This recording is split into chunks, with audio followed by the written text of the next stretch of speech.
All right, let's jump right in. We're on the edge of something huge, a new kind of industrial revolution. But this one, it's not happening in factories. It's all digital. And the fuel for this revolution is two things: AI and just an incredible, mind-boggling amount of data. But here's the catch. There's a massive problem. See, AI is hungry. It has this infinite appetite for computing power. The more we create, the more it eats.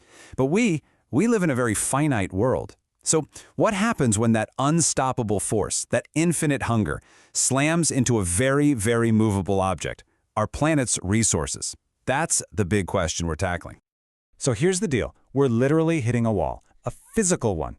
If you look at the chart for compute demand, it's a hockey stick. I mean, it just shoots straight up. But our resources? Not so much. We're running out of stuff to make the chips, and maybe even more importantly, we just don't have enough juice on the power grid to run them all.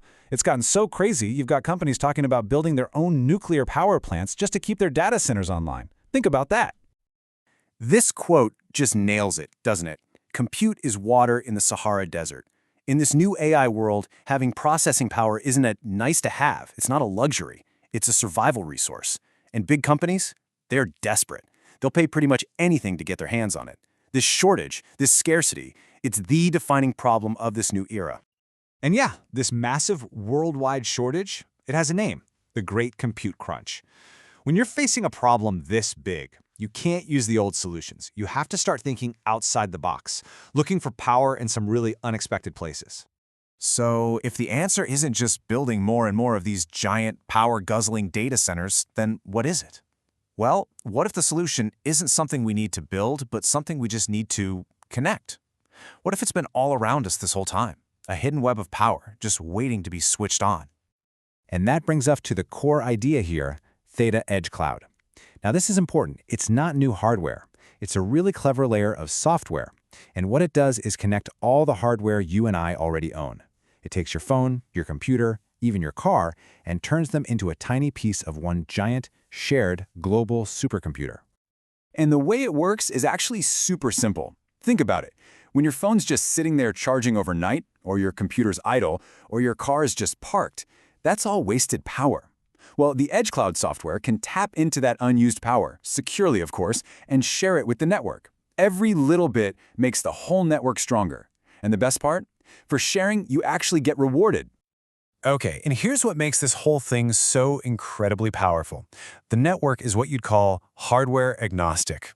That's a fancy term, but it just means the software doesn't care what brand of chip it's running on. It could be NVIDIA, it could be Google, it could be the processor in your Samsung phone. It doesn't matter. It plays nice with all of them. And because of that, it can build a universal network on a scale that is just, well, it's hard to even wrap your head around.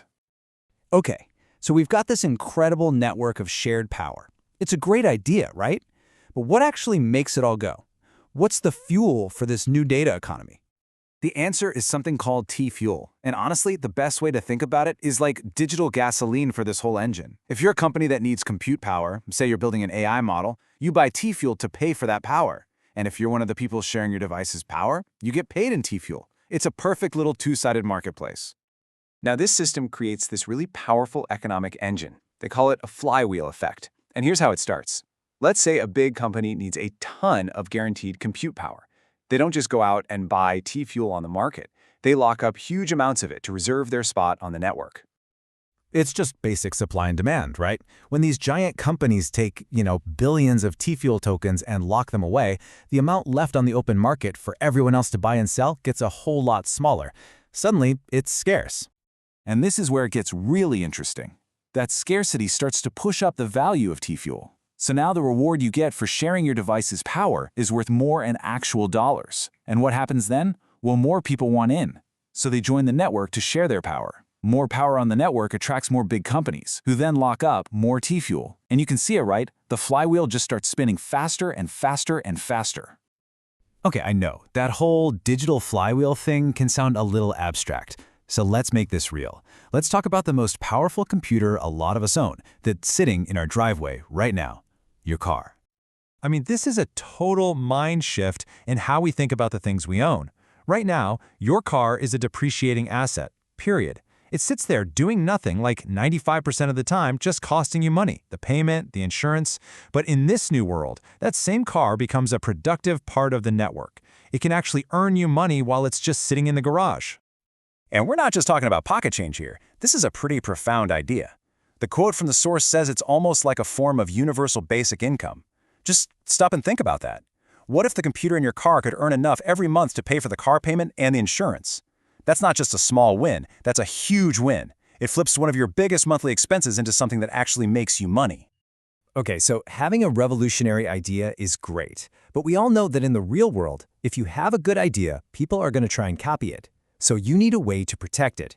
You need to build what they call a moat. You know, a defense system that makes it really, really hard for competitors to catch up.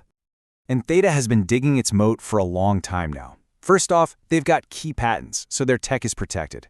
They're also a made-in-the-USA company, and that could be a huge deal as regulations start to take shape. They've also got major league partners like Google, who actually help secure the network. And maybe the biggest advantage of all, they've been doing this for over 10 years. They've put in the time. And that history really shows you what their secret weapon is. They know how to adapt. See, they didn't start with AI. They started by building a decentralized network for video streaming. But then they saw the market changing, so they pivoted. They used their tech for things like NFTs and payments. And now they're taking all that experience, all that battle-tested tech, and they're pointing it at the biggest target out there, the AI compute market. It's like that old saying, they flow like water to wherever the opportunity is. So, let's zoom out for a second. What's the big picture here? What does this all add up to? Well, we're not just talking about a clever piece of software anymore. We're really talking about the plumbing, the infrastructure for a whole new digital world. You've heard it a million times, right? Data is the new oil. But this quote kind of forces you to rethink what that actually means. The oil isn't coming out of the ground anymore. It's flowing through all of these devices, billions of them, all connected together in one giant network. And that leads to this final, really cool idea, the inverted gold rush. Think back to the old days. During a gold rush, who really got rich? It wasn't always the guys digging for gold. It was the people selling them the picks and shovels.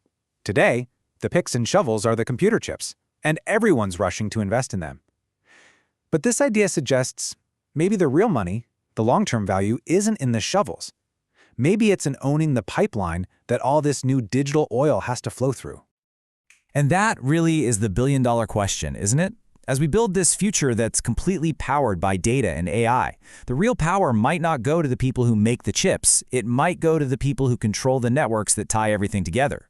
So I'll leave you with this. In a world that runs on data, who's going to own the pipelines?